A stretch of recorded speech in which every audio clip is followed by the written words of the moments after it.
সেই দিন Facebook scroll করতে করতে একটা ভিডিও চোখের সামনে আসলো। কোনো এক আন্টি, গ্রামের আন্টি, মাটির চুলায় একদম গ্রামের যে অথেন্টিক ব্যাপার ওইটা ফলো করে একটা মুরগি রান্না করেছিল। ওইটা দেখার পর থেকে নিজেকে আর কোনোভাবেই সামলাতে পারছিলাম না যে আমি ওই রান্নাটা করবই।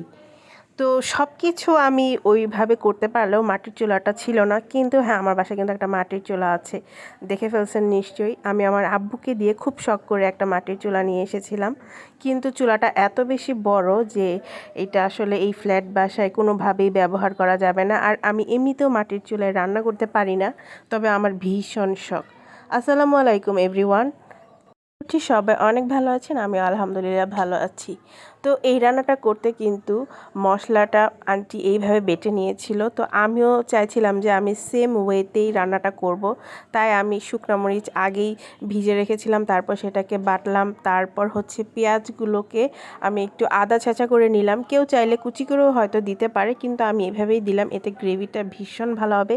তারপর আদা রসুন বাটলাম এবং জিরাও বাটলাম। এত দিন পর আমি হচ্ছে এই মশলাগুলো এইরকম বাটাবাটি করছি। এটা আসলে লাস্ট কবে এরকম বেটেছি আমার মনেই নেই। তাই বলে কিন্তু আবার ভাববেন না আমার বাসায় মেশিন আছে, কিন্তু বললাম না যে আমি সেই অথেন্টিক উপায়টা রাখার ট্রাই করছিলাম।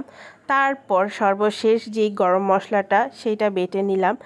আর এইটা বাটার পর সমস্ত মশলাকে একদম মানে ফেলে দিয়েছে, এত সুন্দর স্মেল আসছিল। তো আমার বাটাবাটির কাজ শেষ, এখন হচ্ছে আমি মুরগিটা রেডি করব।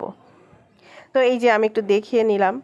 তো এখানে আমি মুরগিটা কিন্তু 20 মিনিট আগেই লেবু পানিতে ভিজিয়ে রেখেছি। আর এই মুরগিটা কিন্তু যখন আমি রান্না করেছিলাম তার ঠিক 10-15 মিনিট আগেই বাজার থেকে কিনে আনা হয়েছিল, একদম ফ্রেশ। তো এখানে 2.5 কেজির উপরে মুরগিটা ছিল। আর লেবু পানি এটা কিন্তু সম্পূর্ণ আমার নিজস্ব একটাই, কারণ মানে আমার কাছে মাছ মাংস একটু লেবু পানি দিয়ে না পরিষ্কার করলে ভালো লাগে না। সো আমি লেবু পানি দিয়ে এই জন্য পরিষ্কার করে নিয়েছি। আর মাংসের টুকরাগুলো একটু বড় বড় রেখেছি। এখন হচ্ছে রান্নার পালা। তো রান্না শুরু করার আগে আমি মশলাগুলো আরেকবার বলে দিচ্ছি। এখানে আমি পেঁয়াজ নিয়েছি 4-5টা, আদা ছাঁচা করে, তারপর মরিচ বাটা, গরম মশলা বাটা, আদা রসুন বাটা, জিরা বাটা, আর ছিল টমেটো সস।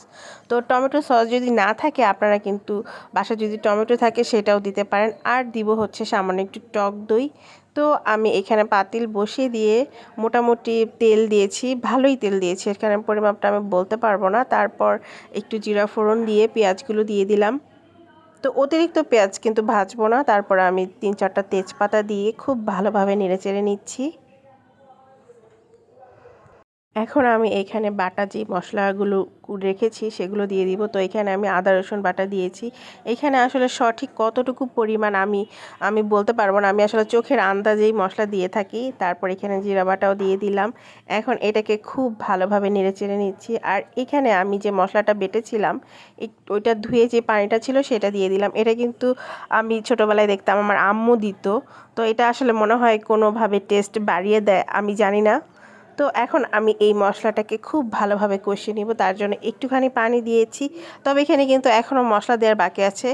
অলরেডি কিন্তু খুব সুন্দর একটি কালার আসছে। এখন এখানে আমি শুকনো মশলাগুলো দিয়ে দিব। তো এখানে হলুদ দিয়েছি, তারপর হচ্ছে ধনিয়া গুঁড়া দিয়েছি, আর লবণ দিয়েছি।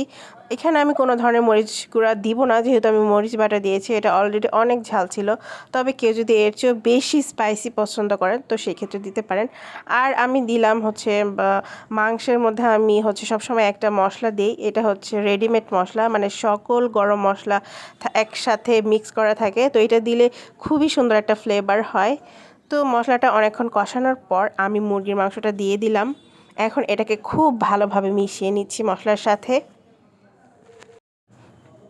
আমি একদম হুবহু আন্টির মতন ফলো করেছি, জানি না কেমন হবে। তো এই পর্যায়ে এখন আমি হচ্ছে টক দই দিয়ে দিলাম। তো টক দই যদি না থাকে কোনো সমস্যা নাই, এখানে অনেকে চাইলে হয়তো লেবুর রস ইউজ করতে পারেন। এখানে টক দই দেওয়ার কারণে কিন্তু হচ্ছে ঝালটা ব্যালেন্স হয়ে যাবে। তো অনেকক্ষণ কষানোর পর 10-15 মিনিট কষানোর পর দেখেন কতটা পানি ছেড়ে দিয়েছে।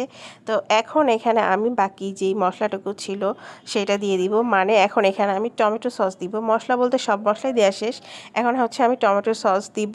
এটা কিন্তু হট টমেটো সস ছিল, তাই আমি পরিমাণে একটু কম দিয়েছি। তো বাসায় যদি টমেটো থাকে সেটাও পেস্ট করে দিতে পারেন। এখন হচ্ছে সেই গরম মশলাটা দিয়ে দিলাম। এটা কিন্তু আগে দিলেও পারতাম, কিন্তু আমি পরে দিলাম, এতে করে স্মেলটা ভীষণ সুন্দর আসবে। তো এখন এটা আরও একটু কষানো হোক। আর বাহিরে প্রচুর বৃষ্টি হচ্ছিল, প্রচুর বৃষ্টি, একটা ঠান্ডা ঠান্ডা ওয়েদার, রান্না করতে আমার বেশ দারুণই লাগছিল। তো এখানে মাংসটা প্রায় অলরেডি হয়ে এসছে আর অনেকটা পানি বের হয়েছে। তো আমি এখানে সামান্য আরও একটু পানি দিব। আর এখানে যেহেতু আমি বাটা মশলা ইউজ করেছি, তাই কালারটা একটু ফ্যাকাশে লেগেছে।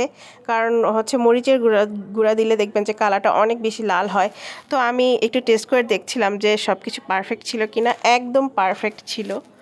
তো এখানে এখন আমি সামান্য একটু পানি দিয়ে দিলাম, একটু গরম পানি দিয়েছি যাতে খুব তাড়াতাড়ি তরকারিটা হয়ে যায়। এখন এটা আমি হচ্ছে ঢেকে দিব। তো ঢেকে দেওয়ার আগে সামান্য একটু চিনি দিয়ে দিলাম। চিনি দেখে আবার কেউ ভয় পাবেন না। চিনি দেওয়ার কারণ হচ্ছে এখানে একটা টক দই যেহেতু দেওয়া হয়েছে, একটু টক ফ্লেভার আর হচ্ছে ঝালের পরিমাণটাও অনেক বেশি ছিল। তো চিনি এই দুইটাকে খুব ভালো মতন ব্যালেন্স করবে আর ভীষণ একটা টেস্টি ব্যাপার হবে। তো কথা বলতে বলতে আমার রান্নাও শেষ, একদম গরম গরম টেবিলে নিয়ে এসেছি। এখন এটা কি রেডি টু ইট। তো আমি এখন ট্রাই করব। আর আজকের ভিডিওটা এই পর্যন্তই। ভিডিওটা কেমন লাগলো অবশ্যই জানাবেন আর অবশ্যই আপনারা এটা ট্রাই করবেন।